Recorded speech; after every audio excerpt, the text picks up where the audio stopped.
Assalamualaikum warahmatullahi wabarakatuh.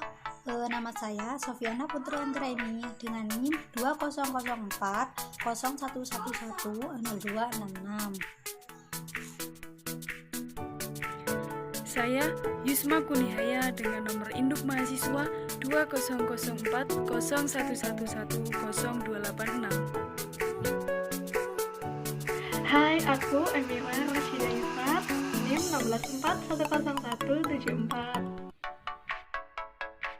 Saya Marendra Hari Pratama, nomor induk mahasiswa 2004 0110 267. Di sini kami kelompok 3 akan membahas tentang gen, evolusi, dan lingkungan.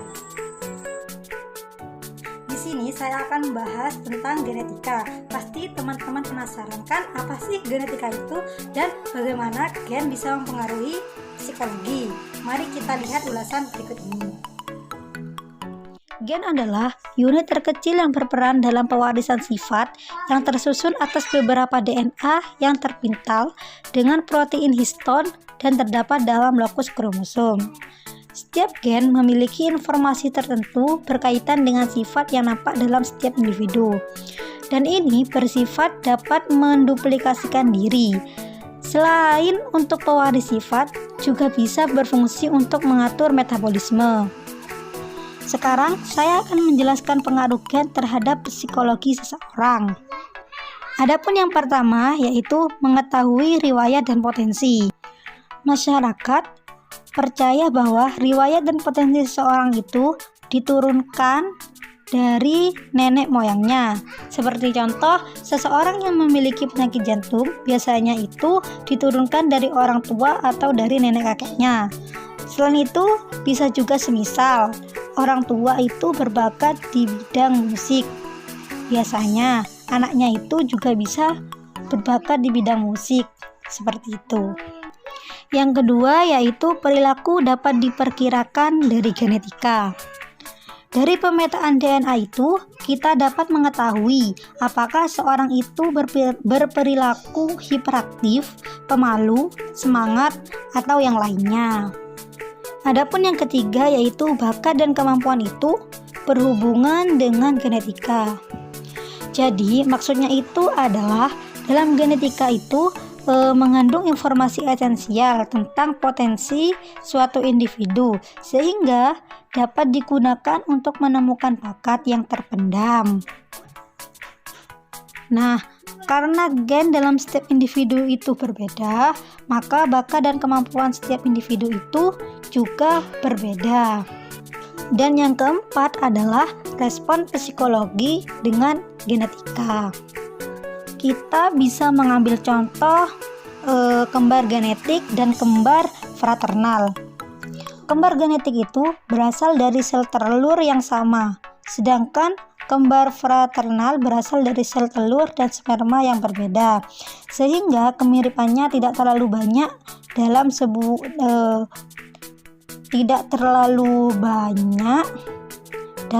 sebuah penelitian di Italia yang mengambil 428 pasang kembar identik dan fraternal yang dibandingkan dalam penghargaan diri, kepuasan hidup, dan optimisme terhadap masa depan. Memiliki banyak kemiripan dibandingkan kembang fraternal. Hal ini membuktikan bahwa sikap positif terhadap aspek-aspek yang berbeda dalam kehidupan merupakan suatu kecenderungan genetika. Ada juga contoh lain, semisal seorang yang kembar itu dipisahkan dalam waktu yang lama dan ketika dewasa mereka bertemu lagi.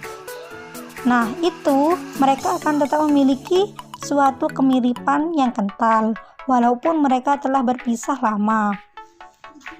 Adapun yang kelima yaitu genetika mempengaruhi kerentanan seseorang. Dalam sebuah kasus, biasanya ada 50% kerentanan jika seseorang itu diturunkan melalui gen. Yang keenam yaitu IQ dan kecerdasan dipengaruhi oleh genetika. Biasanya 70% kecerdasan seseorang itu diturunkan melalui gen. Contohnya seperti Semisal ada orang tua itu bisa mencapai pendidikan yang tinggi, maka anaknya juga biasanya bisa mencapai pendidikan yang tinggi. Dan semisal juga ada orang tua yang memiliki kecerdasan yang tinggi, maka biasanya anaknya juga akan ikut cerdas seperti itu.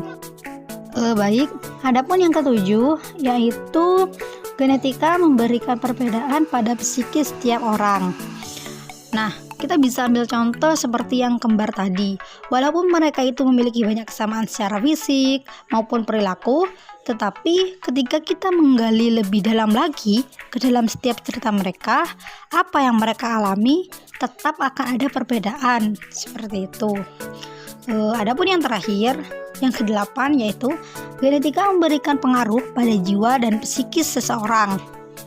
Kita bisa ambil contoh seperti tidak jarang seseorang yang memiliki gangguan mental itu dia diturunkan dari orang tuanya atau nenek kakeknya, seperti itu. Jadi penyakit atau gangguan mental itu juga tetap bisa diturunkan. Sekarang kita akan membahas evolusi. Evolusi adalah penurunan atau pewarisan dengan modifikasi. Hal ini pertama kali dikemukakan oleh Charles Darwin bahwa seluruh spesies yang ada di muka bumi merupakan keturunan dari spesies leluhur yang berbeda bila dibandingkan dengan spesies yang ada saat ini. Evolusi juga bisa diartikan sebagai perubahan komposisi genetik pada suatu populasi dari generasi ke generasi. Evolusi dapat dipandang melalui dua pandangan. Evolusi dapat dipandang melalui dua pandangan yang berbeda, yaitu evolusi sebagai sebuah pola dan evolusi sebagai sebuah proses. Pola evolusi dapat diungkapkan melalui data dari berbagai disiplin ilmu, seperti biologi, geologi, fisika, dan kimia. Data-data ini merupakan bukti yang merupakan hasil observasi alam. Proses evolusi mencakup seluruh mekanisme yang menghasilkan pola perubahan yang teramati tersebut. Mekanisme ini menunjukkan penyebab alami dari fenomena alam yang terobservasi. Baiklah, di sini saya akan menerangkan mengenai prinsip-prinsip utama psikologi evolusioner. Yang pertama adalah seleksi alami. Proses evolusi adalah perubahan-perubahan struktur organisme sepanjang waktu. Perubahan-perubahan tersebut dilandasi oleh sebuah mekanisme yang bersifat kasual, yakni seleksi alamiah. Seleksi alamiah mempunyai 3 unsur. Yang pertama adalah variasi. Hewan dalam satu spesies yang sama dapat bervariasi dalam berbagai cara, misalnya dalam hal panjang sayap, struktur sel, kemampuan berkelahi, dan sebagainya. Yang kedua adalah warisan. Hanya sejumlah variasi yang akan diwariskan secara kontinu dari orang tua kepada keturunannya. Variasi-variasi lain tidak akan diwariskan kepada keturunan. Hanya variasi yang diwariskan saja yang akan berperan dalam proses evolusi. Yang ketiga adalah seleksi. Organisme yang mempunyai sifat-sifat tertentu yang dapat diwariskan akan memproduksi lebih banyak keturunan dibandingkan dengan organisme yang kurang memiliki sifat-sifat yang dapat diwariskan. Oleh karena sifat-sifat tersebut membantu memecahkan problem khusus dan dengan demikian memberi sumbangan kepada reproduksi dalam satu lingkungan tertentu. Yang kedua dari prinsip utama psikologi evolusioner adalah adaptasi. Adaptasi merupakan karakteristik yang bersifat dapat diwariskan. Adaptasi ini berfungsi untuk memecahkan suatu problem adaptif. Pengertian adaptasi dalam psikologi revolusioner ini berbeda dengan pengertian adaptasi umum yang dipakai oleh psikologi. Pengertian umum adaptasi biasanya menunjuk pada pengertian yang menyangkut kebahagiaan pribadi, kesesuaian sosial, kemampuan menyesuaikan diri dengan kondisi yang berubah atau kesejahteraan hidup. Adaptasi diturunkan oleh orang tua kepada anak keturunannya. Supaya adaptasi dapat diwariskan, perlu adanya gen adaptasi. Suatu karakteristik dinilai sebagai adaptasi jika memenuhi 2 kriteria. Kriteria yang pertama adalah karakteristik tersebut harus secara kontinu muncul dalam bentuk yang lengkap pada saat yang tepat dalam kehidupan organisme. Dan yang kedua, Karakteristik itu merupakan karakteristik yang tipikal dari semua atau kebanyakan anggota spesies. Yang ketiga dari prinsip utama psikologi evolusioner adalah mekanisme psikologi sosial evolusi. Semua perilaku yang kasat mata akan dilandasi oleh mekanisme psikologi selain oleh input. Misalnya, seorang pria dan wanita mempunyai respon yang berbeda terhadap stimulus yang sama. Hal ini disebabkan karena pria dan wanita memiliki mekanisme psikologis yang berbeda. Misi mekanisme psikologis adalah untuk memecahkan problem adaptif khusus yang telah didesain oleh proses seleksi alamiah.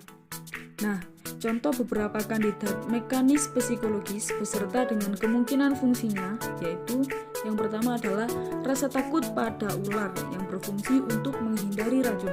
Selain itu, ada juga rasa cemburu seksual pria yang berfungsi untuk meningkatkan kepastian sebagai seorang ayah. Yang keempat dari prinsip-prinsip utama psikologi evolusioner adalah peran sentral konteks dalam psikologi evolusioner. Peran psikologi evolusioner memberikan peranan penting bagi faktor lingkungan, situasional, dan kontekstual. Salah satu peranan itu disebut sebagai konteks selektif kesejarahan yang menunjukkan adanya tekanan seleksi yang dihadapi manusia dan nenek moyangnya selama beribu-ribu generasi. Peran lingkungan juga tergambar dalam konsep otogenetik. Misalnya, ketiadaan figur ayah pada masa kanak-kanak akan mendorong seseorang untuk mengembangkan strategi mencari pasangan dengan cara yang lebih permisif. Oke, jadi di sini saya Emira akan menjelaskan tentang lingkungan. Jadi lingkungan itu apa sih?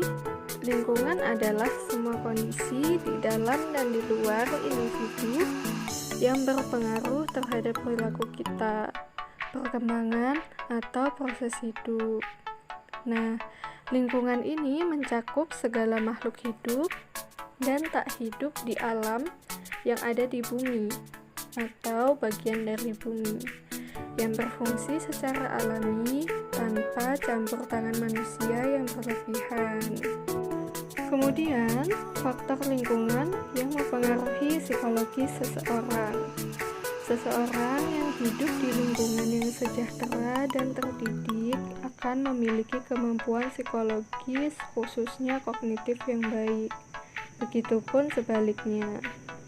Nah, kurangnya perawatan selama dalam kandungan, malnutrisi, kemudian paparan bahan beracun, dan lingkungan keluarga yang memicu stres berkaitan dengan lebih rendahnya hasil tes intelijensi.